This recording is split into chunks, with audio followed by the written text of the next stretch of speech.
Hey book readers!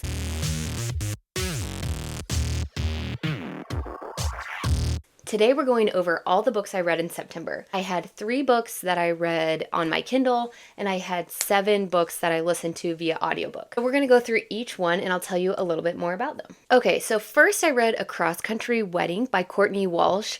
This one is a companion book to A Cross Country Christmas that came out last year, or maybe a couple years ago, and it's available on Kindle Unlimited, and it was really good. When I saw that this author was releasing another road trip romance, I knew I had to read it because I loved the first book. You can read this one standalone, but it does follow the events of the first book. And the main character of this one is the best friend of the main character from the first book. This one had so many of my favorite tropes because it has best friends to lovers, secret feelings, there's only one bed, he fell first, opposites attract. This MMC and FMC were the formula for opposites attract. They were perfection. They were so good. They complemented each other so well. Road trip romance is like a newer trope that I found. I don't know if it's just because I haven't read it before, if everybody's writing it now, but I've read a handful recently and I really enjoy it. So it was a lot of fun. So I gave this one 4 stars. It's closed door. There's no explicit content, no implied,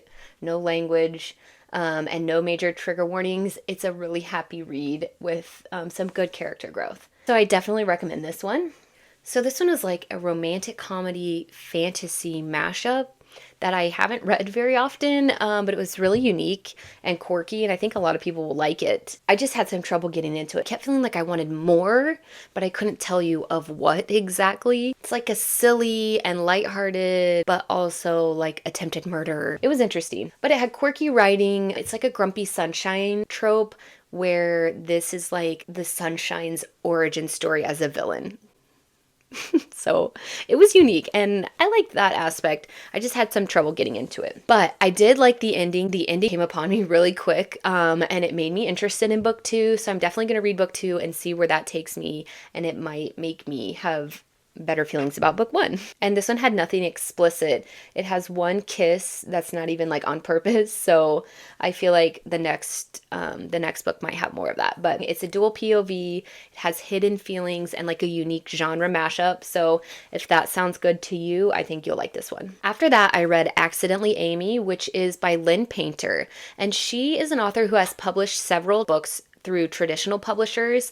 And so when I saw this one as an indie publish, I was like, what is this? So that made me curious, but someone told me that she had posted parts of it online or something, and then everybody was like, we want the whole story. So then she published it herself. So I listened to this one on audio, and it was a fun and quick read. It was just a little bit different than what I expected, I think, just from her other books. One of the things that made me a little bit unsure about it was the characters felt like college kids, but they were like supposed to be adults in the workplace. So it was a little bit of a disconnect on that for me. It had a really fun meet cute. It was a fun friendship where they were like had really lit chemistry, but they knew they couldn't get together. So then they were just friends and it was a lot of fun. The spice in this book was also unique because it had on-page descriptions leading up to intimacy, but then didn't have on-page intimacy after it began.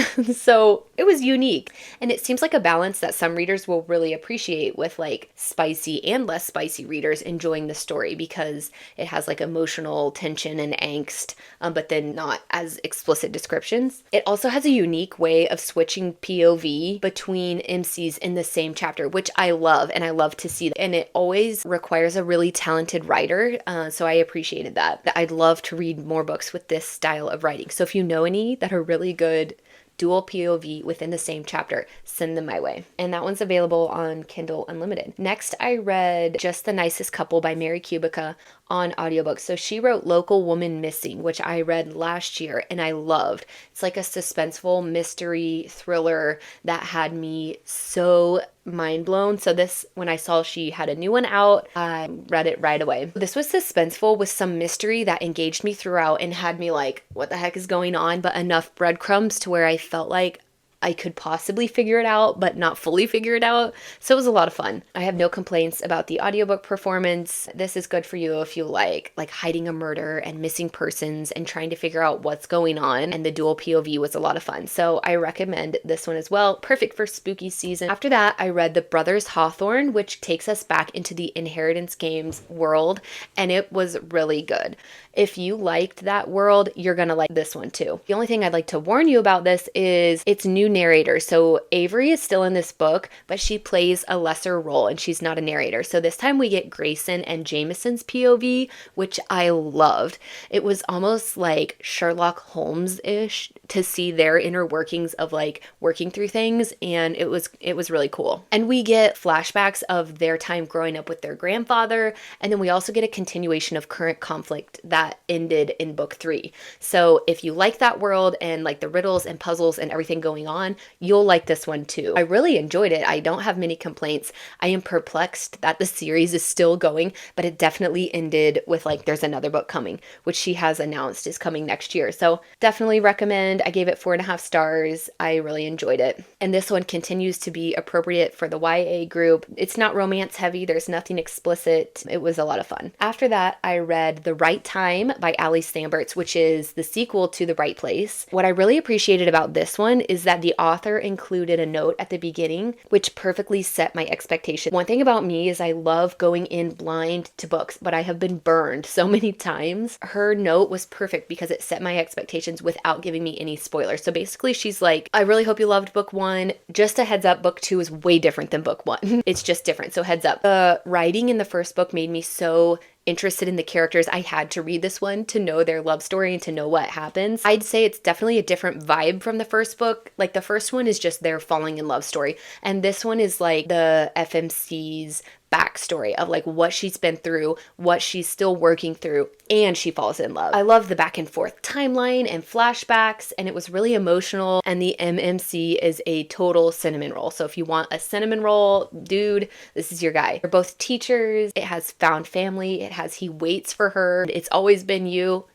I loved it. And this one's also on Kindle Unlimited. Next, I read The Wake Up Call by Beth O'Leary. So she wrote The Flat Share and The No Show, which were 2 really different books. And I would say this one is more like The Flat Share. This one is like an enemies to lovers, but it's more like enemies to frenemies with benefits to lovers. And so if you like that trope, you will definitely like this. I would say this is perfect for any time of the year, but it does have like Christmas themes and a little bit of a Christmas plot, so you could add it to your holiday TBR. Sometimes drove me a little bit crazy because I wanted them to just talk to each other, but of course that would make it too easy. I love that it had dual POV, it has there's only one bed, it has grumpy sunshine, let's just do it once to get it out of our systems. It's a workplace romance and found family, really beautiful found family. Some notes about the audiobook on this one. I have a little bit of hesitations or just some things to tell you about so you can decide what you think. The MMC's character is written as like having a Brazilian and British accent, and the MMC narrator's voice was very jarring to me for some reason. It's really unique. At first it was abrupt and I wasn't sure. I was like, oh no, I don't know if I can do this. And then I eventually got used to it, but it definitely bothered me a little bit throughout. And every time he came on, I was like, whoa.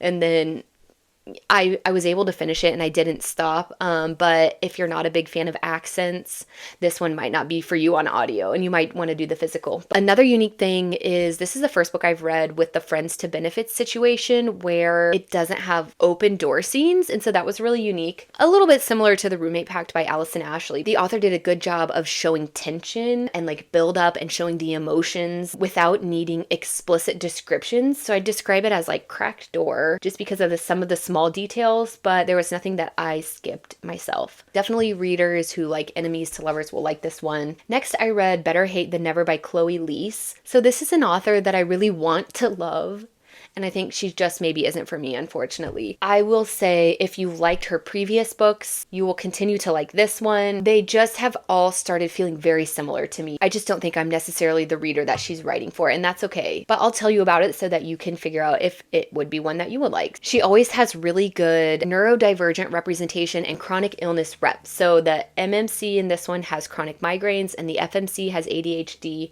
and she does a great job writing both of those. I had a little bit of a hard time connecting with these characters. A perfect rom-com for me lets me escape reality, but still have a little bit of believability. And this one was really quite a bit of a stretch for me. So I just had trouble getting into it for that reason. And then also, I know some readers won't mind this, but it's just not my personal preference, where the FMC has really strong opinions about things going on in the world, and like her political view shapes her character a lot, which is really great if that's what you want to read. I prefer to escape all those things of the world when I'm reading romance and a love story, so it didn't hit quite right for me, just for my personal preference of reading. If you like that, that's a really big deal to her character, and a lot of things that she does in her interactions is based off of her worldview, and it plays a big role in the story. And the author describes this as a modern retelling of The Taming of the Shrew by Shakespeare. I think at this point I had just read one too many in a row, enemies to lovers, and I needed something to refresh. But also this one was really spicy and took up a lot of the plot, so it almost felt like the plot was lacking to me as one who skips spice, because not a lot was left. And then after that, I read Faking Christmas by Kerry Winfrey. So I have read some of hers before, and I've enjoyed them as a traditionally published book that isn't open door, because they're hard to find. But something about her books, the characters always have very quirky and unique interests, which is fun and interesting to read as like a different kind of main character, but it's also just a little bit odd. I just always go in knowing it's going to be quirky, and that helps set my expectations. Same thing with this one. It's like you really have to suspend disbelief. It's like, this is not realistic, but it's fun. Okay. If you go in expecting a light and like a little bit silly story that all happens within 72 hours, then you'll be okay. It's like a hate to love or nemesis to lovers with fake dating aspect. It's a fake marriage. They pretend to be married, and there's forced proximity. There's only one bed. They get snowed in. They're opposites. And so it was really cute and quirky. So it was a funny and lighthearted read that required suspending disbelief, but if you're good with that, it'll be a fun book for your holiday TBR. So that's a wrap up of September. If you read any of these, let me know. I'd love to hear your opinions, and subscribe if you'd like to follow along and talk more books, because we all know books make life better.